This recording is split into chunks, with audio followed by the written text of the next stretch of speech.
నమస్తే, welcome to NR TV. ఏదో వార్తా కథనాలు చూసుకున్నట్లయితే, నల్లమల్ల కొండల్లో ఉదయించిన సూర్యుడు, 6 గ్యారెంటీలు అమలు చేస్తున్న ధీరుడు, పోరాటాల్లో అరుపెరుగని యోధుడు, ప్రజా సంక్షేమ రథసారథి, బీసీలకు 42% రిజర్వేషన్కై కృషి చేస్తున్న నాయకుడు, తెలంగాణ అభివృద్ధి వారధి, జనహితమే మనమతమై తెలంగాణ అభివృద్ధికి బాటలు వేస్తున్న తెలంగాణ ముఖ్యమంత్రి వర్యులు యనుమల రేవంత్ రెడ్డి గారికి జన్మదిన శుభాకాంక్షలు అని చెప్పేసి మన నీలం ముదిరాజ్ గారు చెప్తున్నారు. అలాగే మన తరపున, మన ఛానల్ తరపున కూడా మన రాష్ట్ర ముఖ్యమంత్రి వర్యులు గౌరవనీయులు యనుమల రేవంత్ రెడ్డి గారికి జన్మదిన శుభాకాంక్షలు. బ్యాడ్ బ్రదర్స్ కిషన్ రెడ్డి, కేటీఆర్ హైదరాబాద్ అభివృద్ధి అడ్డుకుంటున్నారు.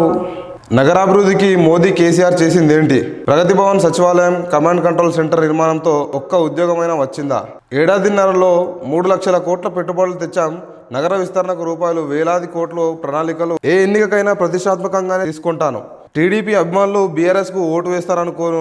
చంద్రబాబును అరెస్ట్ చేస్తే నిరసనలు వద్దన్నారు. బీజేపీకి డిపాజిట్ రాకుండే హిందువులు ఆ పార్టీలో లేరని బండి సంజయ్ అంగీకరిస్తారా? సీఎం రేవంత్. అరోరా రమేష్ 12 కాలేజీలకు అనుమతి అడిగిండు. జయప్రకాష్ మహబూబ్నగర్లోని కాలేజీకి హైదరాబాద్లో ఆఫ్ క్యాంపస్ ఇవ్వమన్నాడు. నిబంధనలు వ్యతిరేకమని ఇవ్వలేదు. ఇక డొనేషన్లు ఎలా వసూలు చేస్తారో చూస్తా. చదువులకు ఆటంకం కలిగితే ఉపేక్షించాం. రీఎంబర్స్మెంట్ బకాయిలు విడతల వారీగా ఇస్తాం. రాజకీయ పార్టీల అండా ఉందని రెచ్చిపోతే కుదరదు. రేవంత్ రెడ్డి గారు మన కాలేజీ యాజమాన్యానికి నిన్న ప్రెస్ మీట్లో మాట్లాడుతున్న మాటలు ఇవి. కాలేజీల యాజమాన్యాలకు ముఖ్యమంత్రి హెచ్చరిక. చర్చలు సఫలం, కాలేజీల సమ్మె విరమణ. ఫీజు బకాయిల్లో ఇప్పటికే రూపాయలు 600 కోట్లు ఇచ్చాం. మరో 900 కోట్లు త్వరలోనే ఇస్తామని చెప్పి మన ఉప ముఖ్యమంత్రి బట్టి విక్రమార్క గారు ప్రెస్ మీట్లో చెప్పారు. వారి ఊహం ఓట్లు కొనుగోళ్లే. సీఎం రేవంత్, కేటీఆర్ ఇప్పుడు అదే పనిలో ఉన్నారు. జూబ్లీహిల్స్ కాస్మోపాలిటిక్ నియోజకవర్గం. ఇక్కడ సెంటిమెంట్ కుదరదు. బీఆర్ఎస్ ది పగటి కలలే. రేవంత్ రెడ్డి చేరే పార్టీల్లో ఇక మజ్లిస్ మాత్రమే మిగిలింది. జూబ్లీహిల్స్లో కాషాయ జెండా ఎగరవేయడం ఖాయం. ఆంధ్రజ్యోతి ఇంటర్వ్యూలో కేంద్ర మంత్రి కిషన్ రెడ్డి గారు. మాగంటి ఆస్తి పంపకాల్లో రేవంత్, కేటీఆర్ మధ్య గొడవ. మృతి వెనుక మిస్టరీ ఉందని గోపీనాథ్ తల్లే చెబుతున్నారు. విచారణ జరపకపోవడానికి కారణం ఇదే. గోపీనాథ్ భార్యల్లో ఒకరికి కాంగ్రెస్, మరొకరికి బీఆర్ఎస్ మద్దతు. కేంద్ర మంత్రి బండి సంజయ్. శ్రీశరణికి 2.5 కోట్ల 1000 చదరపు గజాల స్థలం. గ్రూప్ 1 ఉద్యోగం. ఏపీ ప్రభుత్వంలో వరాల జల్లు. సీఎం చంద్రబాబు, లోకేష్ను కలిసిన క్రికెటర్ శ్రీచరణి. ఓటమి భయంతోనే జూబ్లీహిల్స్ ఉప ఎన్నిక ఫలితం రెఫరెండం కాదని సీఎం రేవంత్ రెడ్డి అంటున్నాడు. ఆయనకు దమ్ముంటే 24 నెలల పాలనను చూపించి ఇప్పుడు ప్రజల తీర్పు కోరాలి. హైదరాబాద్ అభివృద్ధికి చంద్రబాబు కృషి, సంక్షేమానికి వైఎస్ ప్రాధాన్యమిచ్చారు. రోషియా, కిరణ్ రాష్ట్రం పని చేశారు. కేసీఆర్ హయాంలో అన్ని రంగాల్లో జోష్. రేవంత్ లాంటి సీఎంను ఎప్పుడు చూడలేదు. జూబ్లీహిల్స్ రోడ్ షోలో KTR. Revanth Reddy utter flop CM. Blackmail తప్ప పాలన చేత కాదు అని చెప్పేసి మన బీఆర్ఎస్ కార్యనిర్వాహక అధ్యక్షుడు కేటీఆర్ రోడ్ షోలో మాట్లాడుతున్నాడు. ఓటుకు రూపాయలు 3000, 2000 చొప్పున ఇస్తామని ఓ పార్టీ హామీ. రూపాయలు 1000 పెంచి ఇస్తున్న మరో పార్టీ. ప్రచారం ముగియక ముందే పంపిణీ బూత్ల వారిగా ఓట్లు కొనుగోలు షురు. జూబ్లీహిల్స్లో హాటెక్కిన ప్రచారం. వందే మాతరం ఆత్మను తొలగించారు. 1937లో కీలక చరణాలు తీసేశారు. దేశ విభజనకు అదే బీజం వేసింది. ఆ గేయం స్వతంత్ర సంగ్రామ గుంతక. జాతి నిర్మాణానికి మహామంత్రం. ప్రధాని మోడీ. బంకిం చంద్ర చటర్జీ రాసిన వందే మాతరానికి 150 ఏళ్ళు. ఏడాది పాటు వేడుకలకు ప్రధాని శ్రీకారం. జనసమ్మర్ద ప్రాంతాల్లో వేది కుక్కలు కనపడొద్దు. ఆసుపత్రులు, బస్టాండ్లు, రైల్వే స్టేషన్లు, విద్యాసంస్థలు, క్రీడా ప్రాంగణాలు ఆడ ఉండొద్దంట. 2 వారాల్లో ఆ ప్రాంతాల్లో ఫెన్సింగ్ వేయండి. అక్కడ కుక్కల్ని స్టెరిలైజ్ చేసి షెల్టర్లకు తరలించండి. అమలుపై సీఎస్ 3 వారాల్లో నివేదిక ఇవ్వాలి. రాష్ట్ర ప్రభుత్వకు సుప్రీంకోర్టు కీలక ఆదేశాలు. ఇది కూడా ఎందుకంటే వాస్తవానికి కూడా ఏ ఊర్లో చూసినా ప్రతి ఒక్క ఊర్లో కూడా మొత్తం రోడ్ల మీద మొత్తం అవే జామ్ అయ్యి వాటి వల్ల చాలామంది ఇబ్బంది పడుతారు. చిన్నపిల్లలను కరవడం కానీ, పెద్దల మీదకి కూడా కరవనికి పోవడం కానీ, బైకులకు అడ్డం పోవడం, కార్లు పోతుంటే కార్లను కాళ్ళు ఉరకడం, బైకులకు అడ్డం పోయి చాలామంది కింద చచ్చిపోతారు, కాళ్ళు చేతులు ఇరగొట్టుకుంటారు. పౌరుల భద్రత, చిన్నారులు, వృద్ధులు, అనారోగ్యానికి గురైన వారి రక్షణకు అత్యంత ప్రాధాన్యం ఇస్తూ దేశంలోని అన్ని రాష్ట్రాల మార్గదర్శకాలు జారీ చేసింది.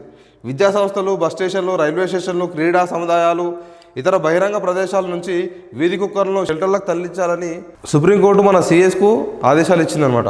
నమస్తే తెలంగాణ కదా చూద్దాం. నాతో అస్సలు అయితే లేదు. అప్పు పుడతలేదు, ఆదాయం లేదు, అప్పు దొరుకుతలేదు, ఏం చేయాలనో మీరే చెప్పండి అని చెప్పేసి మన సీఎం రేవంత్ రెడ్డి గారు అంటున్నారు. నెలకు వచ్చేది 18,000 కోట్లు. వేటి కోసం ఖర్చు పెట్టాలి. ఖర్చు పోగలా మిగిలేదు 5,000 కోట్లు. వాటితో ఏం చేయాలి? ఫీజు రియంబర్స్మెంట్ పైసలు ఎక్కడి నుంచి తెచ్చి ఇవ్వాలి? రైతు బంధు ఆపాలన్నా, రైతు బీమా ఆపాలన్నా, ఆరోగ్యశ్రీ ఆపాలన్నా, ఆదాయం ఉద్యోగుల జీతాలకే పోతున్నది. నెల ఆపాలనా మరి? ఛార్జీలు పెంచుతాం ప్రతిపక్షం అడ్డుకుంటున్నది. ఇప్పుడు ప్రభుత్వంలా ఏ గవర్నమెంట్ ఉన్నా, ఏ పార్టీ గవర్నమెంట్ ఉన్నా ప్రభుత్వంలా ఈ సంక్షేమ కార్యక్రమాలు ఏవైతే ఉన్నాయో, అది ఫ్రీ బస్ అంటారా, లేకపోతే ఇంకోటి, ప్రతి ఒక్క సంక్షేమ పథకం కూడా అందులో ఒక 30% విడిచిపెట్టి 70% పనికిరానివే ఉన్నాయి. పనికిరానివే ఎందుకంటే వాస్తవానికి జనాలు ఎట్లా తయారైపోయారంటే, కానీ నేను ఏదో కిరాణా సామాన్ తెచ్చుకొని తినుంటే చాలరా అనేలాగా అయిపోతుంది తెలంగాణ. ఆ పరిస్థితికి తీసుకొస్తున్నారు నాయకులు. సంక్షేమాలు ఎవరికి కావాలండి? కనీసం పని చేసుకొని బియ్యం తెచ్చుకొని తినే పరిస్థితుల్లో లేదా? సంక్షేమాలు చాలా వరకు పనికిరాని సంక్షేమాలు ఎక్కువైపోయినాయి.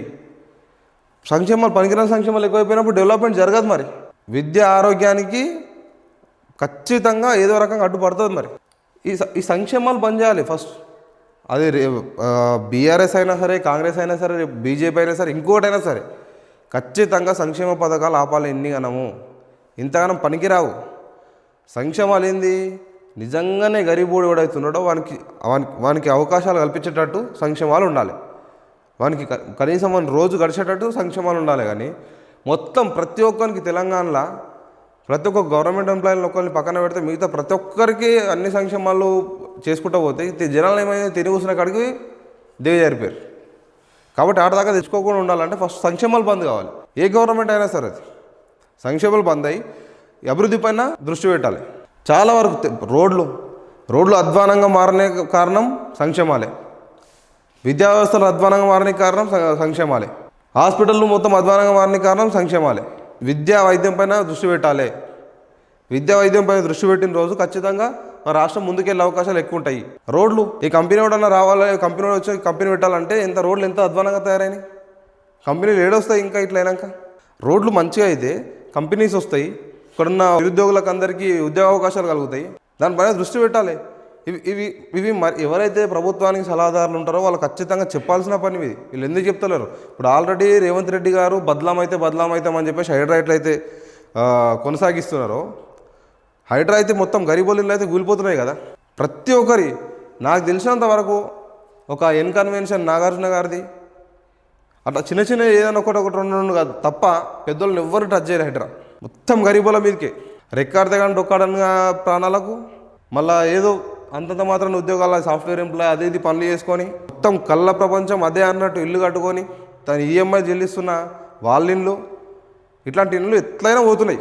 ఆ మొత్తం మన నష్టానికి మొత్తం కాంగ్రెస్ ప్రభుత్వమే అంటున్నారు వాళ్ళు కారణం. సరే ఎట్లా బదలామైనా కూడా నేను హైడ్రా ఖచ్చితంగా నిర్వర్తించి తీరుతా అని చెప్పేసి మాట్లాడుతున్నారు రేవంత్ రెడ్డి గారు. కాబట్టి అట్లనే సంక్షేమాలు కూడా తీసేయాలి. మీరు సంక్షేమాలు ఇవ్వాలి అనుకుంటే ఓన్లీ రైతుకు డైరెక్ట్గా పోయేటట్టు చేయాలి.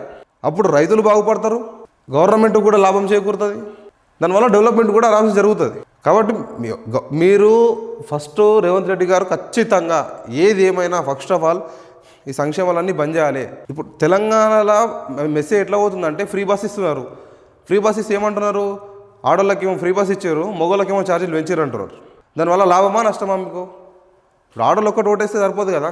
రెండు రకాలుగా కూడా లాభం చేకూర్చేట్టు మీరు ప్లాన్ చేయాలి. మీరు ఈ సలహాదారులు ఎవరైతే ఉన్నారో సలహాదారు కూడా ఇవ్వాలి. వాళ్ళు ఏం చేస్తారో మరి. ఇప్పుడు ఆడోళ్ళకు ఫ్రీ బస్ చేశారు, మగవాళ్ళకి ఏమో ఛార్జీలు పెంచారు. ఇట్లా ఏడవైనా రకరకాలుగా నెగిటివిటీ స్ప్రెడ్ అవుతున్నది. అప్పుడు దానిపైన కూడా ఒకసారి ఆలోచన చేయాలి సీఎం రేవంత్ రెడ్డి గారు. రాలిన వరి, కూలిన రైతు, అన్నదాతను ముంచిన వర్షం, వేసిన పంట చేతికి రాక చేనులోనే ఆగిన గుండె.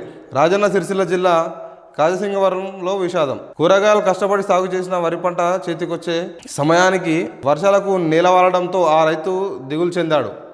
పెట్టుబడైనా వస్తుందో రాదో అని కలత చెంది పొలంలోనే కుప్పకూలి ప్రాణాలు వదిలాడు. హృదయ విదారక ఘటన రాజన్న సిరిసిల్ల జిల్లా గంభీరావుపేట మండలం గజసింగవరంలో శుక్రవారం తీవ్ర విషాదం నెలకొంది. కాంగ్రెస్ మెడల్ వంచాలే, జూబ్లీహిల్స్ ఉప ఎన్నికల్లో ఆ పార్టీని చిత్తుగా ఓడించాలని మన హరీష్ రావు గారు అంటున్నారు కాంగ్రెస్ పైన.